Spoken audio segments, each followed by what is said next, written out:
G'day guys, thanks for joining us. This week, we get back in the salt water for the first time in a long time, checking out another old shipwreck and the marine life that lives there too. We also play a bit of a get to know us game, so make sure you stick around to the end to see that. We're going to go try to find somewhere to snorkel this morning. We haven't been in the water for ages. Yay. Every day we've been in Perth, the wind pattern is always the same. Semi-light in the morning, and then by like 1 o'clock, it picks up and it's so windy. So hopefully we'll get in and get a good snorkel before that wind picks up. It's so different to Victoria, like there's such a strong weather pattern here. Warm in the morning, light winds, windy in the arvo. Victoria is not like that at all. Oh my goodness. Oh. Just a few people. It's crazy how close in the wreck is. Yeah, I know. It's so busy. It'd be nice getting for a swim, but I don't know, we might have to find somewhere else. We're doing it. We're just going to get in before the wind picks up. Because it's a cracker day. Oh. So nice. I'm so keen to get in. The water looks so good as well. Let's go. So keen. And on cue, that wind is coming in. It is, yeah. Let's get in. Oh yeah, we better be quick.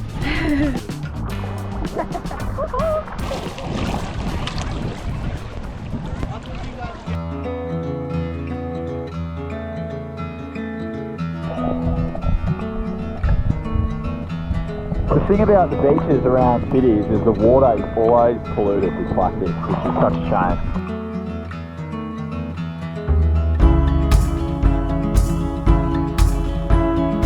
All alone again tonight, but you don't seem to forget about yourself. Wondering how it could go so wrong, but you didn't call for help. Let me tell you about the trees and the seas. This here is a nudibranch, which is a type of marine snail. There's over 3,000 different species that live in waters all around the world. They are quite amazing and very beautiful little creatures. So cool! I'm just sitting there amongst the seaweed. Break, break, break. I'm breathing in.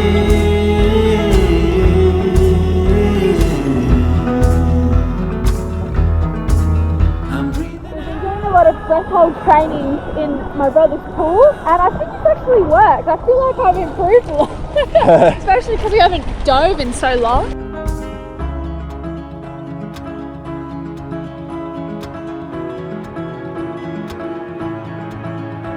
So here's a reminder to look at life that's pouring into you. After we checked out the marine life along the rock wall, we had a look at the old Omeo shipwreck, later learning that it had some pretty interesting history. The Omeo was an iron steamship built in 1858 in England and later was converted into a sailing ship. It was used to lay the Bass Strait telegraph cable and trade for many years between Adelaide, Melbourne and New Zealand. Something I find very interesting is that in 1881, it actually collided with and wrecked a Pyle lighthouse in Port Phillip, the waters that both myself and Mads spent a lot of time in with our work. The Omeo was eventually moved to Perth and in 1905 was driven ashore and wrecked off the beach at Coogee. You're breathing out.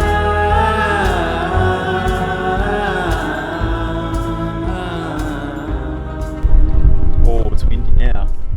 We got out just in time. Yeah, the wind literally came in as soon as we jumped in the water, like we said. Apparently there's a light breeze, it glasses off, and then the wind comes through, and that's exactly what happened. But that was a bit of fun. Yeah, it was really good. Yeah. A lot better than we were expecting, considering there's just so many people in the water. But yeah, we saw heaps of massive schools of fish. We saw that nudibranch, which is so cool. Saw some cowfish at the end. One thing that we noticed while we're out there is the seagrass isn't that healthy compared to a lot of other areas we've been lately. Like South Australia, you would have seen, we were just so in awe of the seagrass down there. Oh, it's so healthy down there. Like the biggest seagrass beds I've ever seen. Such thick blades as well, like just beautiful. But here it was pretty patchy. The stuff that we did see, it was like, just didn't look that healthy. Yeah, you can see the difference. Like down in South Australia where there's barely anyone around, it's so healthy. And here where there's lots of people, more pollution, more runoff, it's just not as healthy, which, yeah, you can really notice the difference. So we're back in Freo and we're on our way to the Underwater Film Festival, which is really exciting. Oh, there it is. Oh, we're here.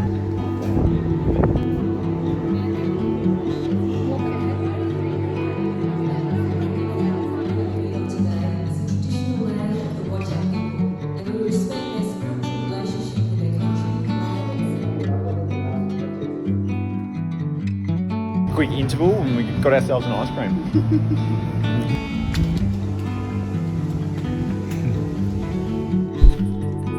The Underwater Film Festival was awesome. There were so many great films based on marine conservation and the underwater world.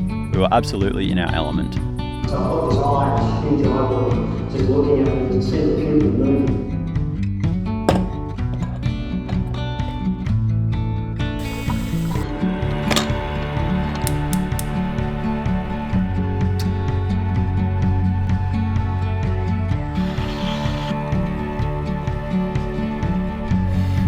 Get better at our latte art, won't we? We will. Mad's got me one of the Bellman stovetop espresso makers for my birthday, which is so cool. We've been wanting one for ages. It's like an espresso machine, but for your stove, so we can make good coffees while we're camping. So stoked about that, but I just got to learn how to use it properly. Still getting the hang of it. My art's not, I can't do any art. And tastes alright. It's not that strong yet. Maybe I need more coffee in it. Don't know. You wanna go for a walk? Yeah? You gotta calm down so I can put you on your lead, mate. Me and Evie are twinning today. The dogs have so much energy. All he wants to do is run away. Oh, Maddie, the dog's stuck. Hiya. Hello. Hello, I got Auntie Maddie's glasses on. Now you really look like me. He's got so much energy. I'm trying to film. Whoa. Higher? So Mads is getting her wisdom teeth out tomorrow. How you feeling? I don't know. Whenever I talk to anyone about it, they make me feel nervous. It's like, up until now, I haven't really thought about it much, but now I'm like, should I be nervous? Maybe I don't know what I'm in for. I'm just not thinking about it. Like, whatever. It is what it is, you know? It's just something that needs to be done, and I get to lay on the couch for a week and watch Netflix and eat ice cream, so and not feel guilty about it. So I can't really complain with that. I can get Mitch to be my nurse, so that'll be fun. We should get a little bell and I can just ding it anytime I want ice cream. But yeah, that's why we've been hanging around Perth for so long. We're just waiting for that. Once she's recovered, we're going to head off. Are you gonna say hello? Hello. Hello. That sounds so weird. We thought it might be fun to play a little game of get to know us. We've written down a heap of questions and pop them in here. So we're just gonna pull them out at random and we're both gonna answer the question. We just woke up, so sorry if we're a bit slow. You just woke up. I've been awake for a while. This is what I looked like while I was asleep. Mitch decided to set that as his phone background, so it's lovely. Where did you live before travelling? We both lived in Ocean Grove in Victoria before travelling. I sort of grew up there. I did high school there and worked there. Mum lives there, but before that I actually grew up as a young kid in Adelaide Hills. I was living in Ocean Grove, and then before that I've sort of lived in lots of different places. I was living in Warrnambool before that, and then even before that I was in Ballarat, whereas I spent most of my childhood there, but I was actually born on the Gold Coast in Queensland. Favourite movie? You don't have one, do you? I don't have a favourite movie. Alright, well I'll go. Mine, probably Back to the Future, I think. First time I watched it, it stuck with me. That was just the best movie. Best 3 movies ever. Yeah.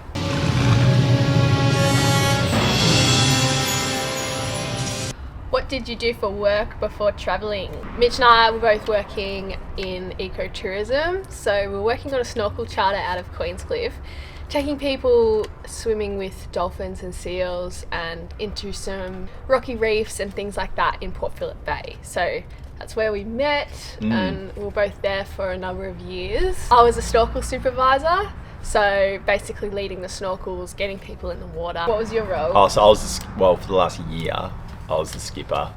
So I drove the boat. It was fun. Before that, I was a snorkel supervisor.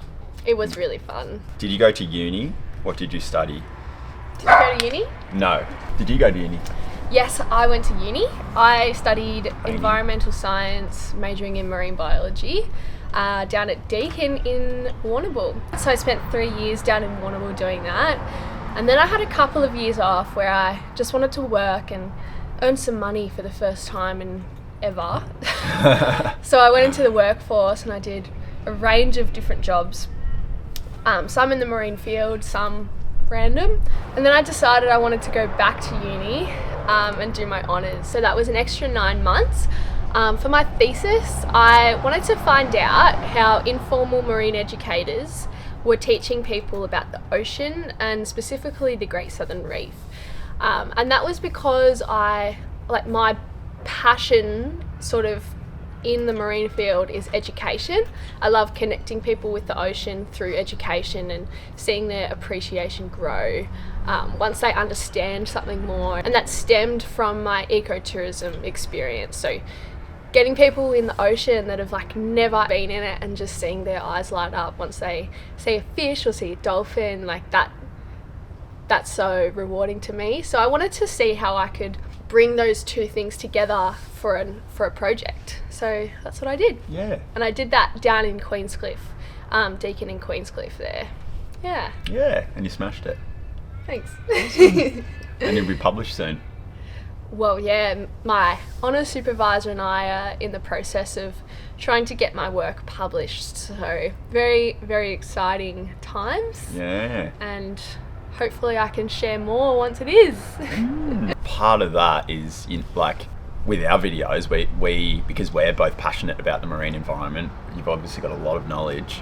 That's why we share a lot of our knowledge in our videos as well, because we're passionate about teaching people about the stuff that we know, and we don't want to make our videos solely just marine facts because not many people are going to watch it. we want everyday people who don't know that much about the ocean and maybe don't care, but really don't really care that much. So we want to make enjoyable videos to watch while including that stuff in it, because that's what we love to teach. And it's so, we know how important the ocean is in just life. In life. Without a healthy ocean, we don't have healthy humans, essentially. Yeah. So that's what we're, I guess, trying to achieve through these videos as well. Yeah, and because a lot of people, if you don't live by the coast, a lot of people are disconnected to the ocean, so you don't think about how it affects your everyday life. And we just wanted to sort of share that and raise awareness about different issues and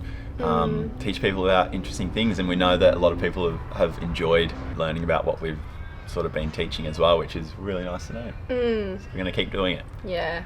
Yeah. I guess when you think about it, I think 70% of the Australian population live within 50 kilometres of the coastline, yet not many people really know much about the ocean or understand it.